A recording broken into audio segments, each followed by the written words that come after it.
महिलाएं अपनी डलिया में कंडिया में लेकर के घूम रही हैं। पहले तो लोग मंदिर में भी जाया करते थे, आजकल तो भगवान को खुद अपने हाथ में लिए घूम रहे हैं लोग। आश्चर्य की बात है। नई नई परंपराएं, बेहुदी परंपराएं, मूर्खतापूर्ण परंपराएं इस हिंदू समाज में चल रही हैं। लड्डू गोपाल उसको, जो भगवान दुनिया को बनाने वाला, उसको अपना बेटा बना करके पूज रही हैं, है ना। अपने घर में बच्चों की सेवा नहीं होती, आजकल लड्डू गोपाल की सेवा होती है। आजकल तो लड्डू गोपाल को पूरी तरह चाय भी पिलाई जाती है, उनको सुलाया जाता है, उनके कपड़े, और लड्डू गोपाल के पार्लर खुल गए हैं आजकल। आपके दिल्ली में खुल गए होंगे। कहां बुद्धि चली गई हमारी? ये आर्य समाज आपको जगा रहा है किस दिशा में आप लोग जा रहे हो। और बुद्धि यहां तक भी खत्म हो गई, आजकल अनेक लड़कियां शादी किससे कर रही हैं? लड्डू गोपाल के साथ में, भगवानों के साथ में, मूर्तियों के साथ में शादी कर रही हैं। आश्चर्य की बात है। बारात आ रही है कहां से? वृंदावन से। मैं तो अब ठाकुर जी की बन करके जाऊंगी, ठाकुर जी के चरणों में सारा जीवन निकाल दूंगी। अब मैं किसी के नहीं, मैं तो बांके बिहारी की दुल्हनिया बनूंगी। ये क्या बेवकूफी समाज में चल रही है। बचाव यदि चाहते हो तो सनातन की तरफ लौटो। यदि आपका सिद्धांत मजबूत नहीं है तो आप अपनी रक्षा नहीं कर पाओगे। लोग ये कहते हैं आजकल कि जी आप खंडन कर रहे हो, खंडन करने से क्या फायदा है, ये तो अब हिंदू वैसे ही कम रह गया है, अब तो एकता के सूत्र की बात करो, अब किसी का खंडन मंडन मत करो, अब सबको इकट्ठा करो। ये बेकार की बात है। ध्यान दीजिए, आपका सिद्धांत एक धागे का काम करता है। जैसे फूल यदि बिखरे हुए हों तो उन फूलों को यदि आप एक माला में पिरोना चाहते हो तो आपको धागे की आवश्यकता पड़ेगी, नहीं पड़ेगी? और धागा आपका मजबूत होना चाहिए, तभी तो मजबूत माला बन सकती है। ये हिंदू समाज बचने वाला नहीं है। ये तो इनको, जो इनका इलाज करता है ना, वहां से भागते हैं लोग। जो बहकाता वहां जाएंगे। कोई लड्डू गोपाल लेके आ रहा है, कोई कावड़ लेकर के आ रहा है, आजकल कोई खाटू श्याम जा रहा है, कोई साईं के जाकर के सिर पटक रहा है। क्या इस हिंदू समाज की स्थिति हो गई? पाखंडी लोग निरंतर बहकाने में लगे हुए हैं। इसलिए निवेदन, इसकी चिंता मत करो कि आपके सत्संग में कितने लोग आते हैं, कितने लोगों में आर्य समाज आ रहा है, इस पर चिंतन कीजिए आप। आज कट्टर बनने की आवश्यकता है, बिल्कुल। आज हमारे लोगों ने खंडन मंडन बंद कर दिया। मंत्री प्रधान जाकर के पहले निवेदन करते हैं कि महाराज खंडन मत करना। अरे भैया, ये आर्य समाज का यही तो धर्म था, यही खत्म कर दिया तो आर्य समाज किस बात का बचा? मुझे बताओ आप। आर्य समाज की क्वालिटी किससे है? आर्य समाज की क्वालिटी है पाखंड का खंडन करना। अगर अग्नि में आग शांत होगी तो फिर तो वो राख है, वो अग्नि आप कह सकते हो क्या उसको? तो हम लोग भी गलत पैटर्न पर चल गए। अजी आप तो सबको जोड़ो, आपको तो जोड़ो, खंडन मंडन मत करो। बिना खंडन मंडन के नहीं बचोगे। ऋषि दयानंद को पढ़ो, स्वामी दयानंद स्पष्ट कहते हैं कि बिना खरे उपदेशों के समाज का कल्याण नहीं हो सकता। सत्य बात आपको बतानी पड़ेगी। अगर आप लोगों को ये चिकनी चुपड़ी बातें करते रह जाओगे ना, सबको जोड़ने की बात, अब तक खूब जोड़ लिया, कितने लोग जोड़ पाए आप? जो बदलता है ना, आप लोग भी आर्य समाजी बने होंगे, जितने लोग बैठे हैं तो इस खंडन मंडन से ही बने होंगे, तभी आपकी बात कोई बुद्धि में बैठी होगी। यदि आपको भी आर्य समाज के विद्वान चिकनी चुपड़ी बात बताते ना, तो आप भी बीच में लटके रह जाते। इसलिए इस बात को मत डरो कि कोई नाराज होकर के भाग जाए, कोई चिंता की बात नहीं है। हम अपना काम करेंगे। अरे आर्य समाज नहीं बोलेगा तो बोलेगा कौन? दुनिया तो लोगों को सुलाने में लगी हुई है। नई नई मान्यताएं चल रही हैं।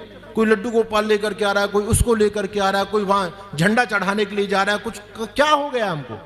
हिंदू समाज दिशा भ्रमित हो चुका है, दिग्भ्रमित हो चुका है। हमारे पास कोई लक्ष्य नहीं रहा, इसलिए तो मर रहे हैं। और क्या कारण है? हमारा पैसा कहां बर्बाद हो रहा है? हमारा पैसा मंदिर में सोने का छत्र चढ़ाने में बर्बाद हो रहा है। हमारा पैसा राम बारात में बर्बाद हो रहा है। हमारा पैसा शिव बारात में बर्बाद हो रहा है। अभी उज्जैन के अंदर शिवरात्रि के अवसर पर भगवान शिव की बड़ी आधुनिक तरीके से शादी की गई। मीडिया में खूब उस चर्चा का विषय बना।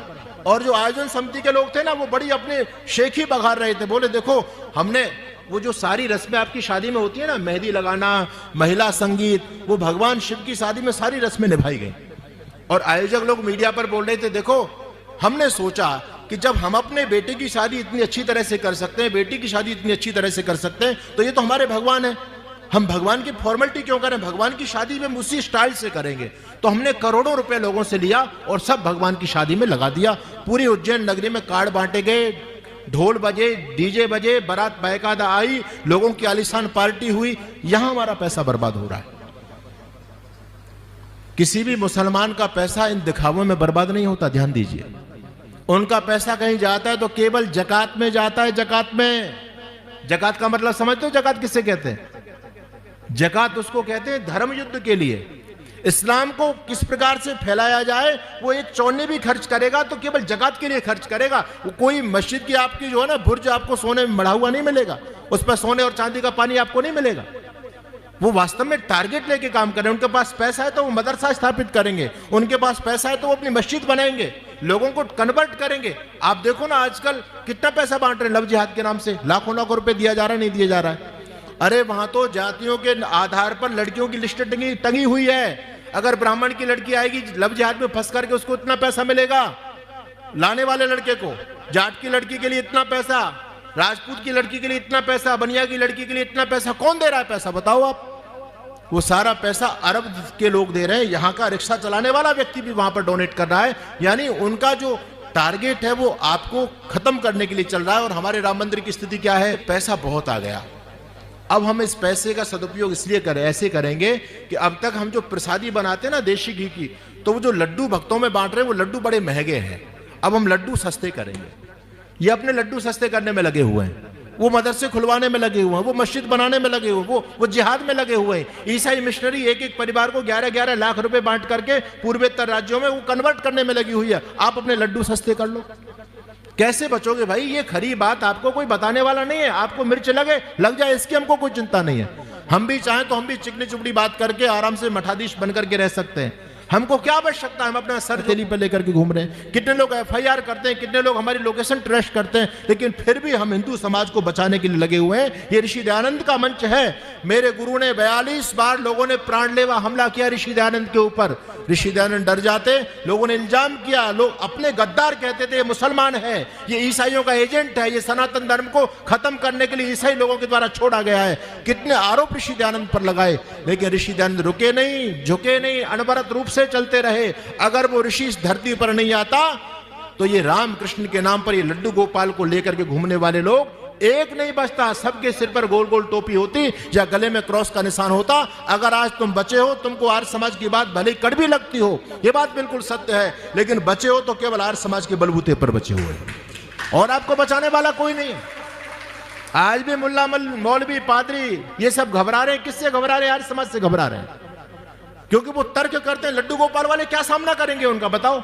जो कृष्ण को खुद चोर बता रहे हैं, कृष्ण को खुद छलिया बता रहे हैं, कृष्ण को खुद लंपट बता रहे हैं, कुब्जा के साथ में, गंगा के साथ में, अनेक महिलाओं के साथ में उनका संबंध बता रहे हैं, वो विधर्मियों के सामने डिबेट कर पाएंगे क्या? कर ही नहीं सकते। तो आपको बचना है तो आपका सैद्धांतिक पक्ष मजबूत होना चाहिए। इस पाखंड से बचिए। ऋषि दयानंद की यही वेदना थी, इसलिए ऋषि दयानंद ने सत्यार्थ प्रकाश लिखा, और सत्यार्थ प्रकाश का 11वां सम्मेलन स्पेशल आप लोगों के लिए, आपकी बुद्धि को खोलने के लिए ऋषि दयानंद ने बनाया।